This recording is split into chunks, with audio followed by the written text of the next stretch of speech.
I have this antler rack that I need to mount, but unfortunately it is broken. I don't know exactly what happened, but it broke shortly after it was harvested. So I'm going to show you how I fix it. Now luckily it's a jagged edge, so it should pair up pretty well when I go to line them up later.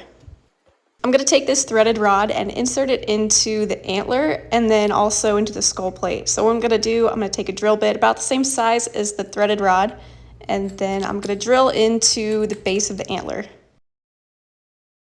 I made the hole a little bit too deep, but that's okay. It gives more space for more glue. I'm going to leave about 1.5 inches to 2 inches outside of that antler. I'm going to use 5-minute epoxy to adhere that rod into the antler. I'm going to mix it up. I'm going to first put a bunch of glue into the antler hole. But then I'm also going to put glue on the rod itself just so the glue gets into all those grooves. I'm going to insert the threaded rod and then let that kick. As soon as that glue is dry, I'm going to take a little bit of black paint and just paint the tip of the rod. I'm just going to eyeball it, kind of where that antler set should sit. It's not going to be perfect, but it will give me a starting point so that I can drill into that skull plate.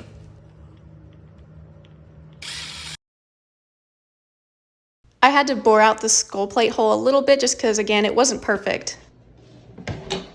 So luckily, because of that jagged edge, this antler fit back onto the skull plate super nicely. So now to bind these back together, I'm going to turn the antlers upside down. I bedded the tips of the antlers in clay so that it wouldn't move around as I'm doing this. Here's what it looks like before. I'm just going to use bondo to fill in that gap.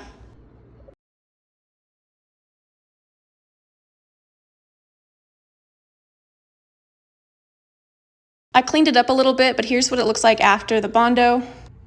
I mixed up a little bit more 5-minute epoxy and I put it in that seam and then just around the antler just to give it even more strength. And here is the super strong, super fixed skull plate, and it's ready to mount.